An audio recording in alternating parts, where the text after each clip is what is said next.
Well,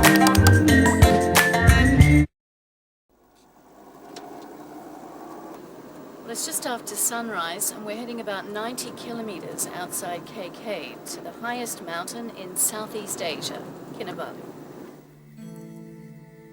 50% of Sabah is swathed in tropical rainforests, estimated at over 125 million years old. Towering majestically over this, at 4,095 meters, or 13,500 feet, is Mount Kinabalu. John, are you going up the mountain voluntarily this morning? I'm told so, yes, definitely. Right. So you're looking forward to this?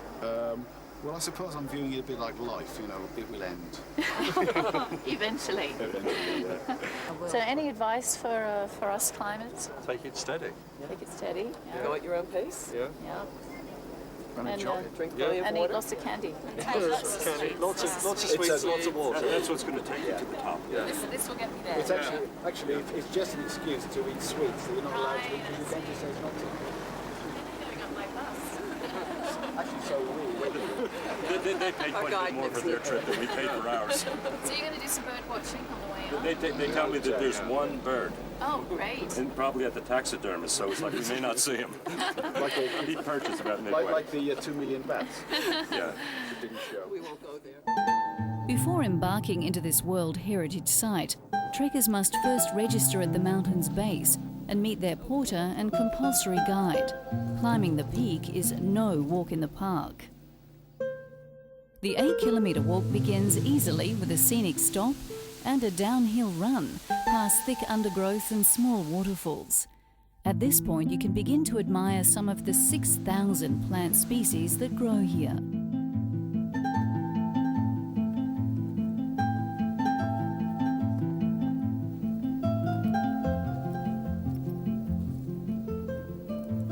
Well, the first part of the climb up is a nature lover's delight.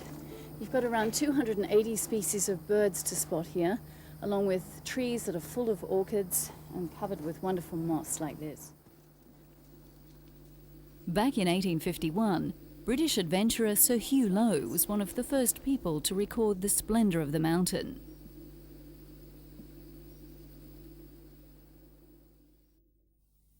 Now, Sir Hugh had it pretty tough with no frills and absolutely no amenities. These days, there are shelters like this one every 45 minutes along the trail, so you can mark your progress, or in my case, lack of it. There are also tanks like that one, full of fresh drinking water.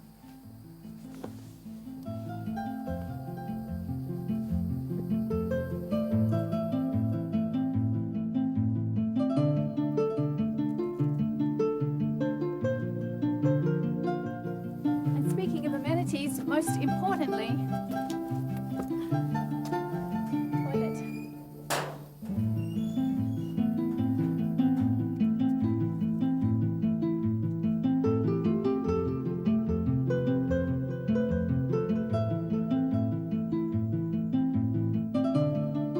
you'll find plenty of distractions along the way, including perhaps a glimpse of some Rafflesia in bloom. This is the world's largest flower species. Now, most people take 2 days to climb the mountain, staying overnight in the bungalows so that they can both acclimatise and see the sunrise over the summit the next morning. Now, the fastest time both up and down the mountain was by a Gurkha, who ran a record time of 2 hours and 42 minutes in the annual Kinabalu Marathon. Now, I've got absolutely no intention of trying to come anywhere near that time. By this stage, at about 2,000 plus meters, you'll be walking into the clouds that shroud the granite peak. If you're feeling out of breath, slow down and spare a thought for your porter, who's probably carrying 30 to 40 kilos on his or her back.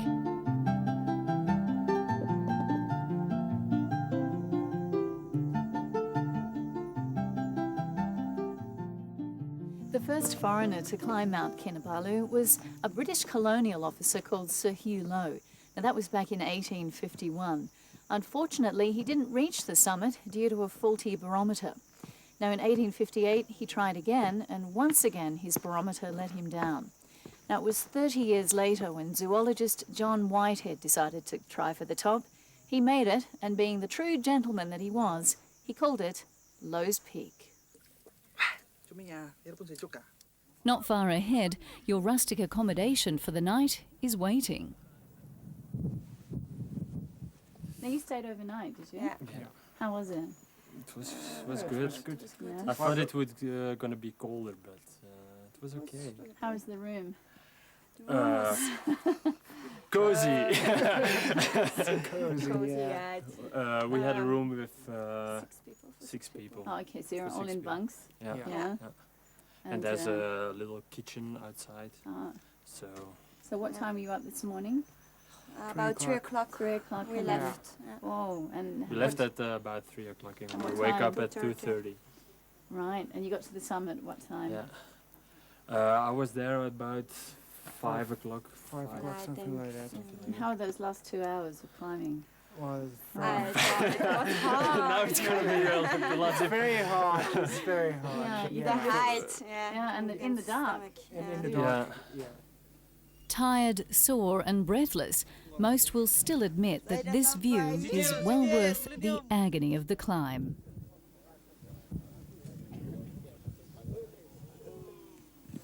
Once you descend the mountain, make sure you head straight for pouring hot springs, a legacy of the Japanese occupation from 1942 to 45, and the best remedy for soothing those aches and pains.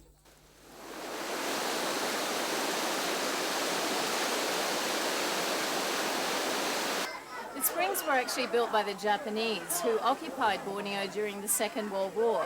These days, of course, the Japanese are among thousands of tourists who visit here from all over the world to enjoy the therapeutic quality of the hot water.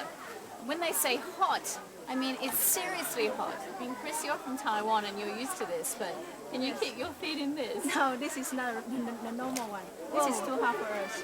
Well, I think it's too hot for anyone. I could cook an egg in here. Yes, that's right.